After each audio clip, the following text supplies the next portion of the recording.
There was a young, gifted minister whose preaching was a cut above the ordinary. Not referring to myself here. I'll refer to myself in a minute. As the ranks of his congregation began to swell, his head followed suit. After he had delivered his latest barn burner one Sunday morning, one of his loyal parishioners earnestly shook his hand and said, "Pastor, you're becoming one of the greatest expositors of this generation." What a word, expositor. As he squeezed his head into the car and slid behind the steering wheel, his weary wife alongside him and all the kids stuffed into the back seat, he could not resist sharing this story. Caught up in the heady swirl of that person's exaggerated compliment, he proudly told his wife, "Mrs. Franklin told me she thought I was one of the greatest expositors of this generation." No response.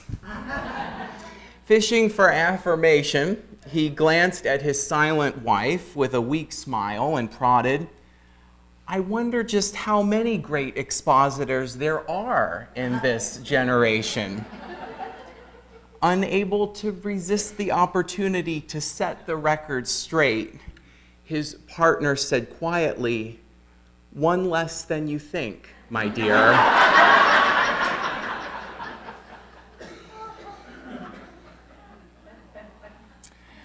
I love that story, and I try to keep it in mind whenever I get compliments after a sermon. I actually had a similar incident happen to me back in seminary, where my internship supervisor was bragging about my preaching to a minister at a neighboring congregation. My ego was starting to swell, and that was when that neighboring minister turned to me and said, "Well, you know, it's all downhill from here." Only later would I appreciate that check on my ego. I didn't appreciate it in the moment. I think that there's nothing wrong with having a healthy sense of self-esteem, and it is crucial, I would suggest, that we have a sense of our own worth. A lot of the destructiveness in our world emerges when people believe that they or others do not have worth. But sometimes that sense of self gets inflated and our own self-importance takes the wheel. We begin to believe that we are extraordinary and more deserving of what we have than are other people. Our sense of self grows to such a degree that we lose sight of our interconnectedness to the human community. We might even start to believe that we have made it through this life without the help and the assistance of others. This week, I spent some time rereading a favorite essay by a Unitarian theologian. Charles Hartshorne was one of the towering figures of philosophy and theology in the middle of the last century. His writings fall within the field known as process relational philosophy, which are writings concerned with the unfolding becomings and connections between people and the world. This article is called "Beyond Enlightened Self-Interest" because Hartshorne wants to challenge the notion of the self-created individual. He writes that such adherence to self has disfigured our philosophical and social traditions. "Long ago," writes Hartshorne, "I made my decision. No one will ever compel me to shut myself up in a prison of self-interest, compel me to admit that others are for me mere means and myself the final and absolute end." The grounding of this philosophy of self-interest runs deep within the Western tradition. Within the realm of social contract theory, there is the idea that individuals at one time lived in a state of natural war with one another. Self-interest reigned. It was only when individuals came together and created a contract with one another that the fighting stopped. They realized that their own enlightened self-interest was to cooperate rather than to continue to fight. This fanciful myth describes the beginning of human social interaction for many political theories. Now, one of the reasons that I like Charles Hartshorne's article is probably because I find it confirming of many of the beliefs that I already hold. The first time that I heard about social contract theory, I thought to myself, that is such a strange and distorted view of why human beings would form a community. My own assumption has always been that human beings are much more naturally caring and community building with one another. Why would they need a contract in order to compel them to live together? We are not naturally loners, wandering in the wilderness, only begrudgingly brought into community with each other. It is such a bizarre view to me. John Donne wrote in his poem, and I paraphrase here, "No person is an island, entire of itself." We are instead far more socially constituted and connected than we often admit.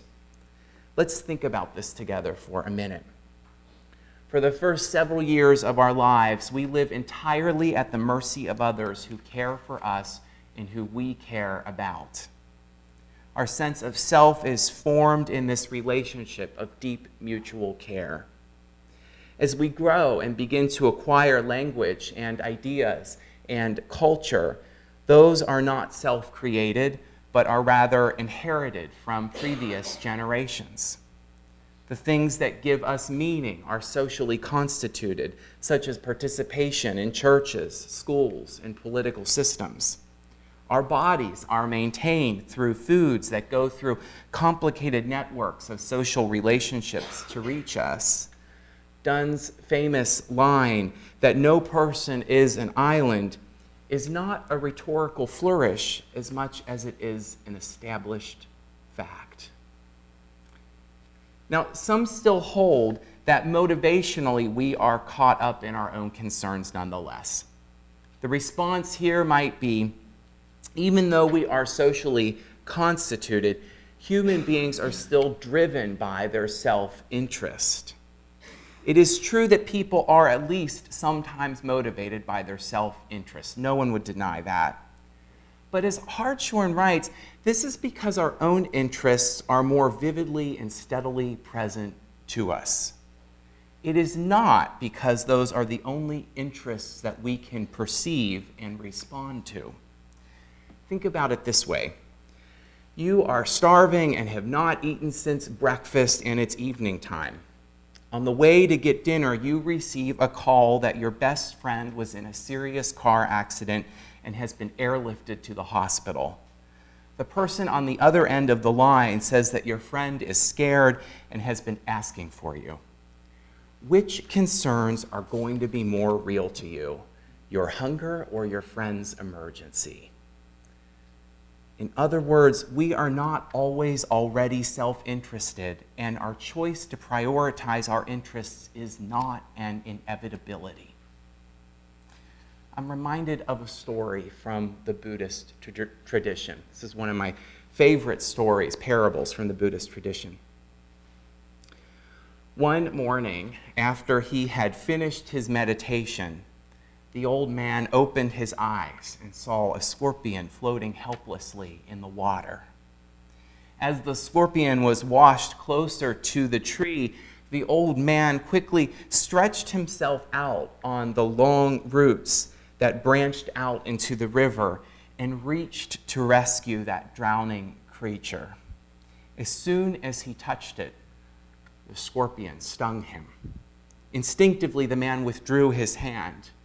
But a minute later, after he had regained his balance and composure, he stretched himself out again on the roots to save that scorpion.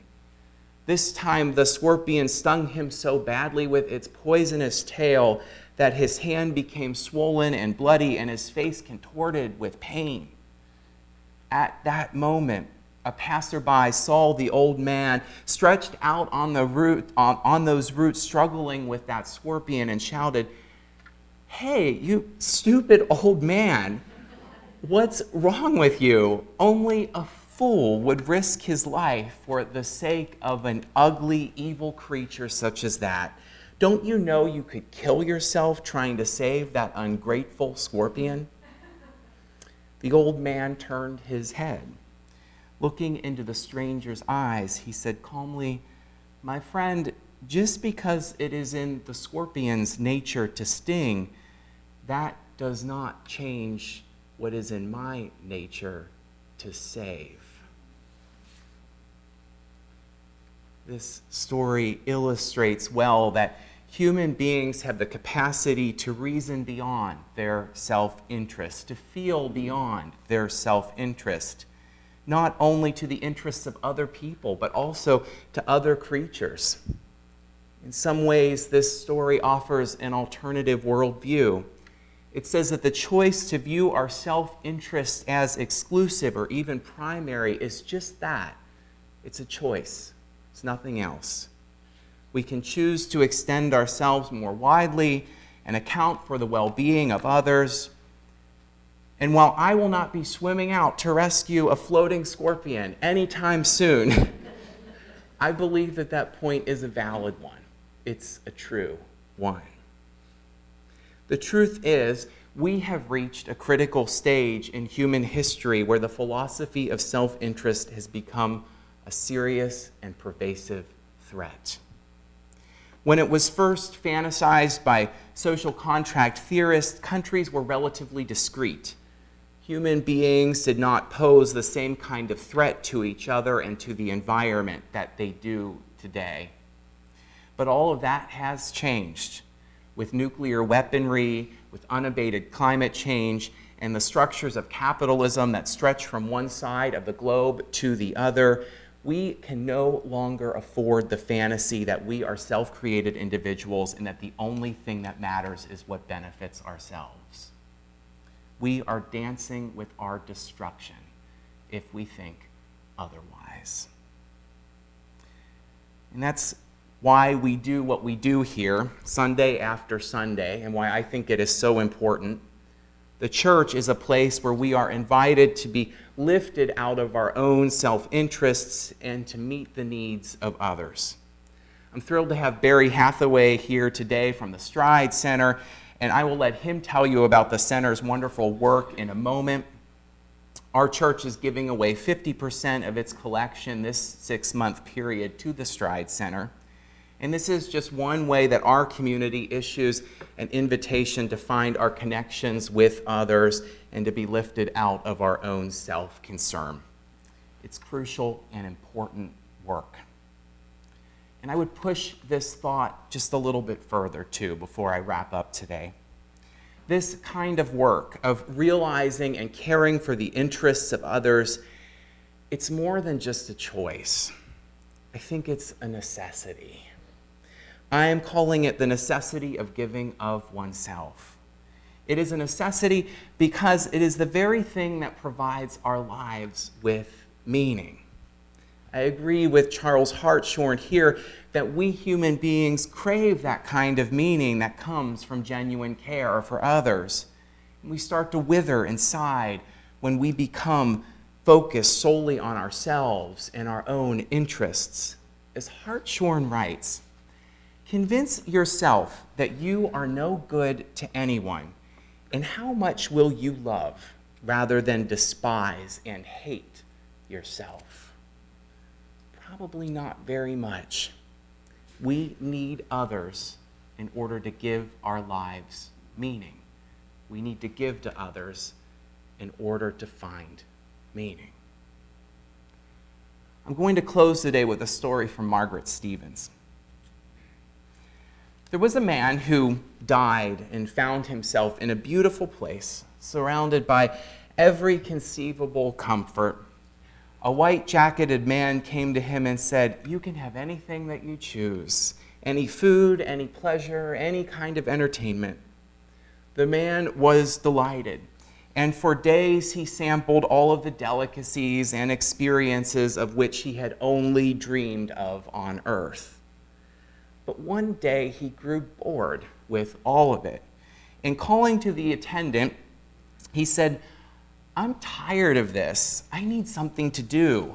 I really want to help someone, to be of service in some way. Can you give me that?" The attendant sadly shook his head and replied, "I'm sorry, sir. That's the one thing that we can't do for you. There is no way for you to help others while you are here." To this the man said, "Well, that's a fine thing. I might as well be in hell." And the attendant said softly, "Where exactly do you think you are?"